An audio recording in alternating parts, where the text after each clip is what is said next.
Hello everyone! This lesson will cover an application of cryptography that concerns basically every computer system on the planet, the storage of user passwords. In this lesson, you will learn about encrypted passwords, possible attacks and trade-offs in password storage, and key derivation functions. When authenticating a user, a machine or a website compares the password entered by the user with the one that it already knows.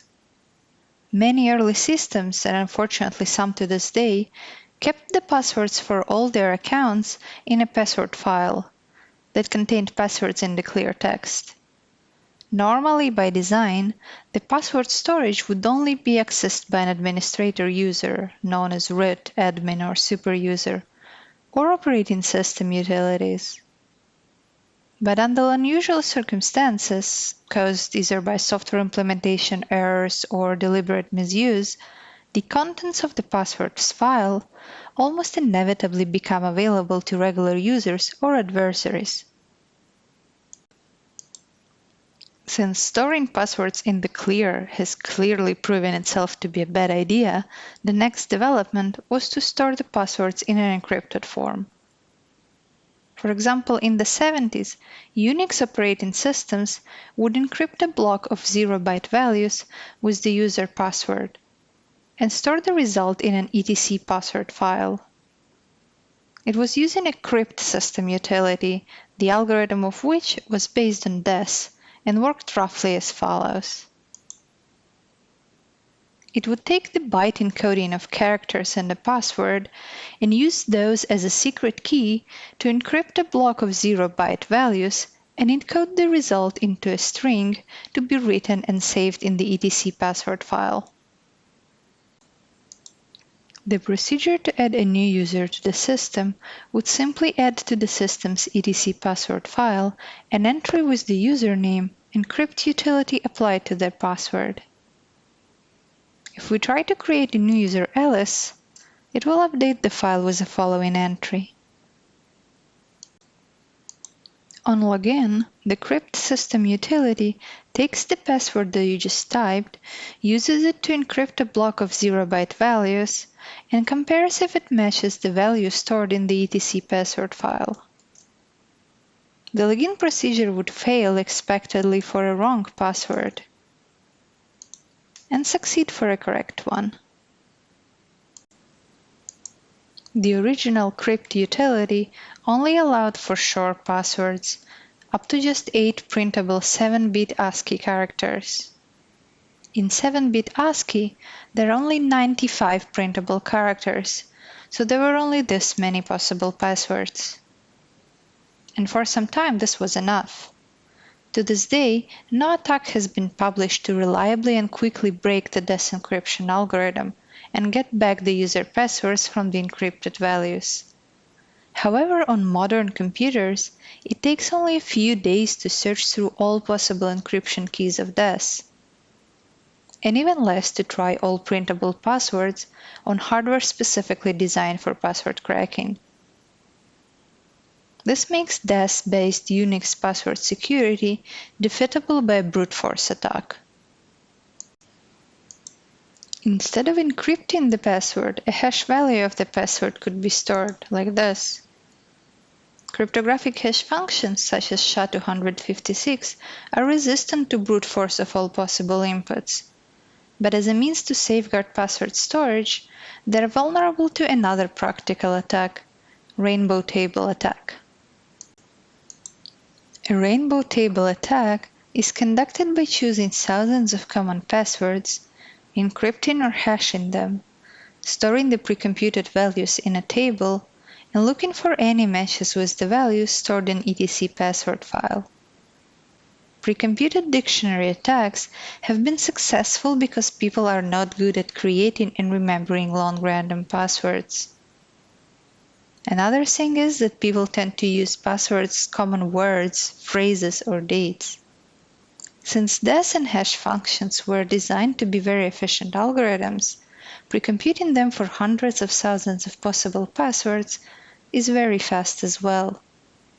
And it is indeed much faster than brute forcing a single password. To make this sort of pre-computing more difficult, something called salt was added into the process. Salt is some random data that is used alongside the password as an additional input to a password storage safeguard algorithm. A new salt is randomly generated for each password, so even if the passwords used were the same, the resulting hash stored would be different. Typically, the salt and the password are concatenated and fed into a cryptographic hash function, and the output hash value, but not the original password, is stored together with the salt in a database.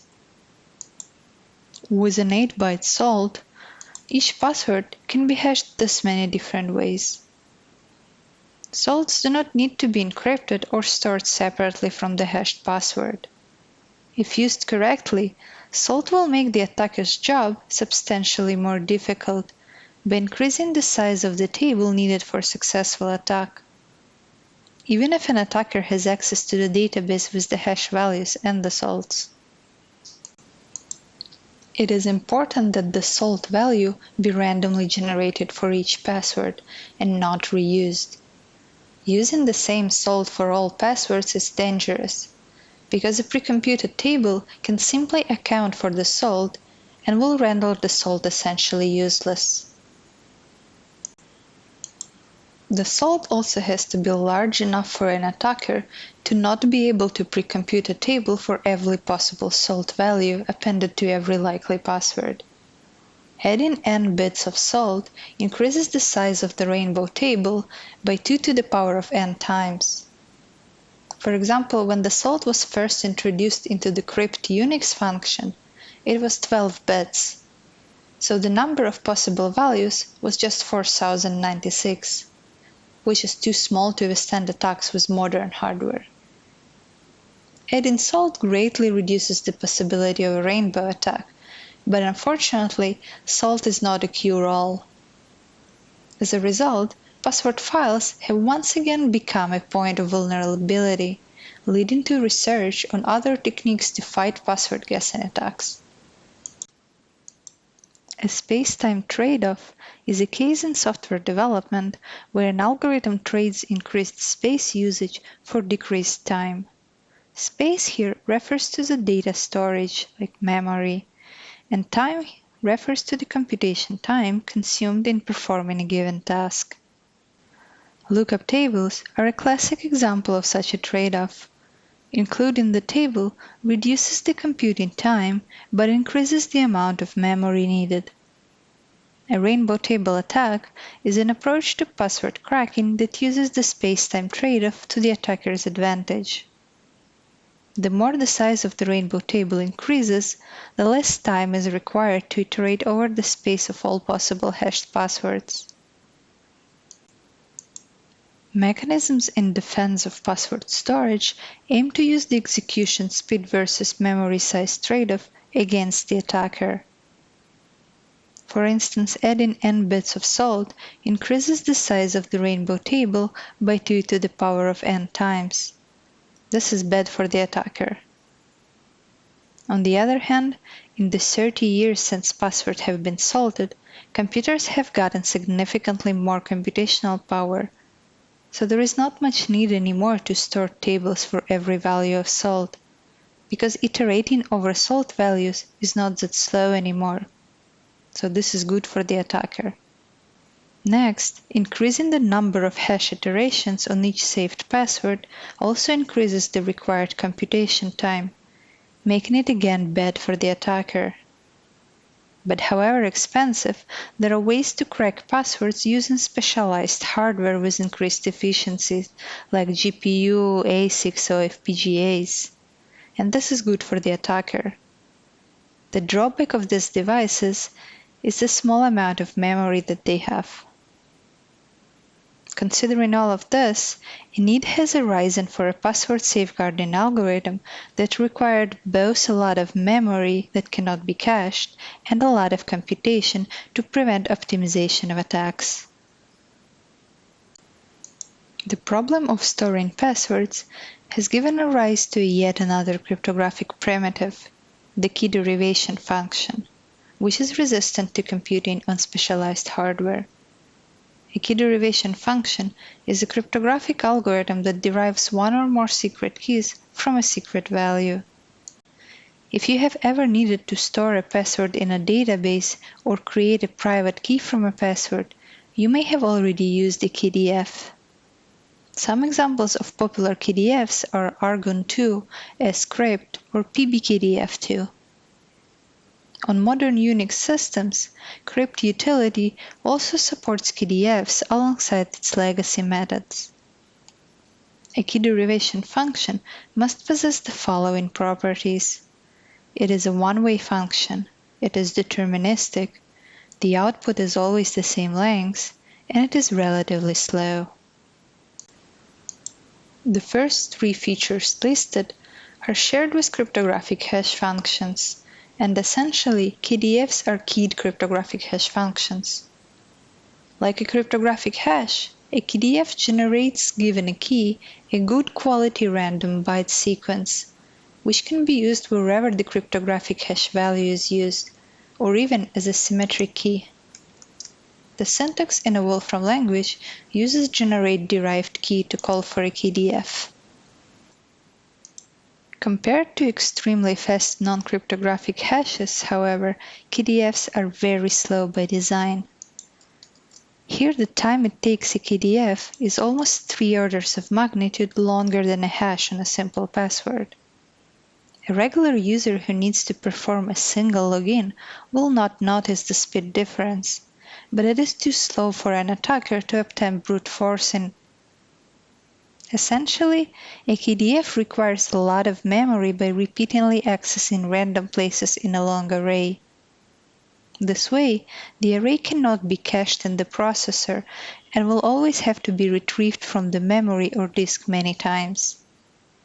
Additionally, KDFs perform many iterations of the hash using multiple threads. This makes the KDF algorithms genuinely slow and cumbersome, and prevents the attackers from taking advantage of a time-memory trade-off. The amount of time a KDF computes or memory it takes can be tuned to a desired magnitude by changing the settings of the function. For instance, the parameters n, r, or p for a scrypt.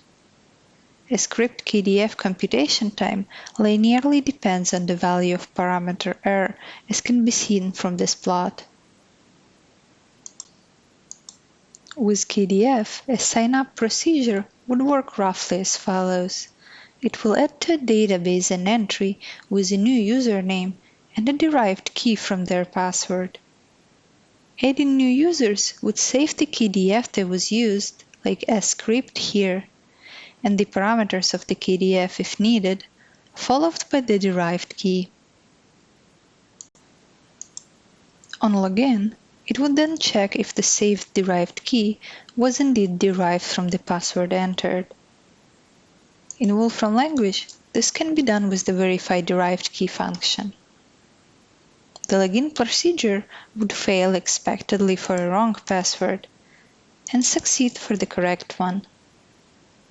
This use of KDFs to secure password storage is also known as key stretching. Other uses of KDF include key diversification and key strengthening. Key strengthening creates a secure key from a weak password using a random salt. In this case, however, the output of the KDF is not used to store password for future authentication, but directly as a cryptographic key, for instance, for encryption. Key diversification, also known as key separation, allows child keys to be created from a master key. This can be used in applications like cryptocurrency deterministic wallets, where child keys can control sections of a wallet and only the master key has full control. This can be done through the use of different salt values.